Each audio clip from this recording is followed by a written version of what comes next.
Mga kababayan, hindi pa ako pabor sa sugal. Ang Lotto, ang PCSO, nag-ooperate yan at kumukuha ng pera sa mga mahihirap sa pamamagitan ng sugal.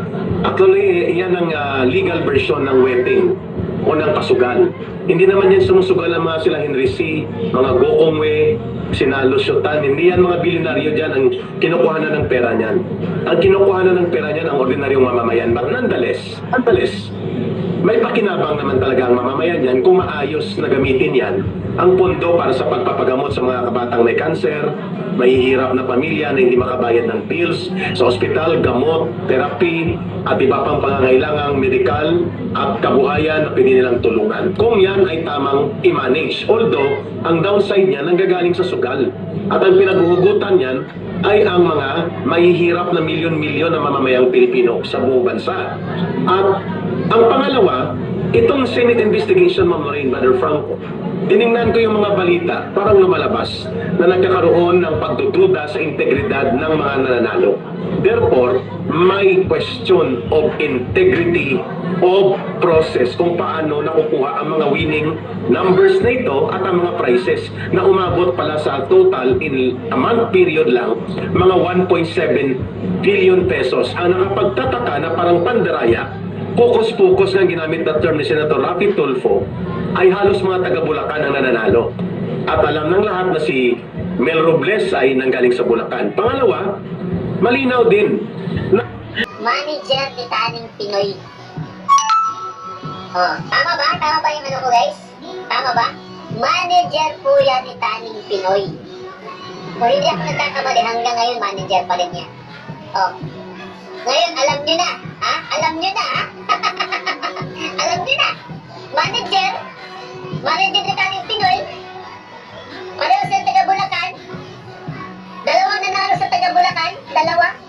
650 tsaka 500. Parehong kalahating milyon. So, kung i-total mo yun, mahigit 1.7 billion po. Lahat yun, mga kaibigan. Oh. So, kung iisipin nyo mabuti, silang dalawa nasa Bulacan, mga kaibigan. Yes, lutong Macau. Dahil silang dalawa, pinagpasapasahan na lang siguro nila yung pera. ito ba ay isang sindikato na operation at para saan ito gagamitin? Sumukhang ang tatlong tanong na ito, Ma'am Lorraine, doon tumutugma. Ito ay parang operation na pinagplanuhan, premeditated, may design, may script, may winner, may proseso, at ang dulo nito, ang kukubra at kukuha ng premyo, mga taong konektado din sa matataas na opisyal sa PCSO, lalo na sa sa general manager ng PCSO.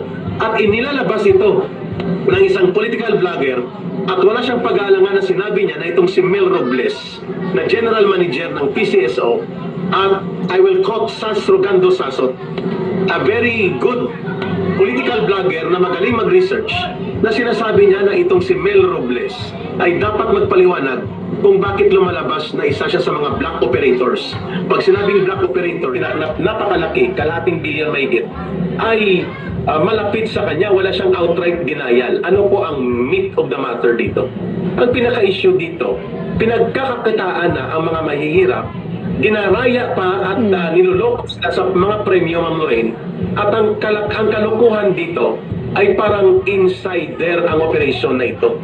Yun ang tumbok ng investigation point ni Senator Rafi Tulfo, nila Coco Pimentel, Senator Pimentel, sapagkat may tatlong bagay na gusto silang dapat dito ipaliwanag. Pero ang nangyayari, if batay sa mga paunang sirkumstansya at lumalantad na mga ebidensya doon sa Senate investigation, sindikato ang operasyon nito at may nakikinabang sa pigati ng mga tao na kinukuhanan mo ng mga sugal na pera at gagamitin mo, paniwalain sila na may tsansa silang manalo. Yun pala, kokobra ay kasindikatuhan. In a matter of 1 month, 1.7 billion ang nawala na pondo na dapat ay income ng ating pamahalaan at napunta sa questionably ng mga winners na ito. Edited ang video, edited ang picture, hindi maipaliwanag kung bakit Bulacan ang pattern ng winners, at hindi niya dininay na konektado sa kanya ang mahigit kalahating bilyon na nanalo, dalawang nanalo ng mahigit kalahating bilyon, at ang itinuturo malalapit lahat sa kanya. Wala siyang outright and categorical explanation about dito. Kaya ano po ang dapat dito? Ang dapat dito ay ipasuspend dito ni Pangulong Bongbong Marcos Jr. si Mel Robles at magpumasok na rin ang ombudsman para mag-imbestiga dito sa kanya. At kung may delikadesa siya na mag-voluntary tender ng kanyang suspension ng kanyang sarili mula sa investigation na ito. At lumalabas, ma'am, kung mahaba nag-uusap tayo, na marami ngayon ang nanonood at naniniwala na matagal na nilang ginagawa yan ng grupo yan ng tanong ng mamamayan. Mel Robles, may nagpapagalaw po ba sa inyo? Ayan. Sir, para mag-raise ng punto in preparation for elections 2025? Tanong po yan ng mamamayan at legitimate na question yan. Para kaninong benepisyo? Ang hundreds of millions to several close to 2 billion na ngayon ay nakuha na takaba ng bayan natin na sana ay kita mula doon sa gaming program na ito ng PCSO, ngayon ay hindi malalaman at paano ito napunta sa mga pribadong tao na it appears na by pattern of indication, Ma'am Lorraine, Brother Franco, mukhang ginamit ng mga dami para mag-claim ng mga premyo na ito, kaya nga sinindikato ito. Not until and unless si Mel Robles can explain properly with clear, cut and transparent na pag-present ng mga datos na hindi ito sinindikato, people will not be prevented to believe that he is running a syndicate gaming operation in behalf of some leaders maybe na may mataas na katungkulan o may koneksyon sa gobyerno at ang kawawa dito, opisina ng gobyerno ang mismong ginagamit para sa pagsinindikato na magkutkut o magkakamal ng perang limpak-limpak mula sa dugo at pawis ng false hope of charity game na ginagamit ang mga mahihirap na Pilipino. That is a very serious accountability question now on the part of the General Manager of the PCSO, and a suspension order of preventively suspending him from office and immediately conducting parallel prosecutorial and criminal investigation to be conducted upon direction of the President must be in order to restore and regain the integrity and confidence of the people to this kind of charity gaming institution na may malaking kapakinabangan sana ang mahihirap na mamamayan kung hindi kagaya nitong pamumuno ni Mel Robles anong dyan sa PCSO natin.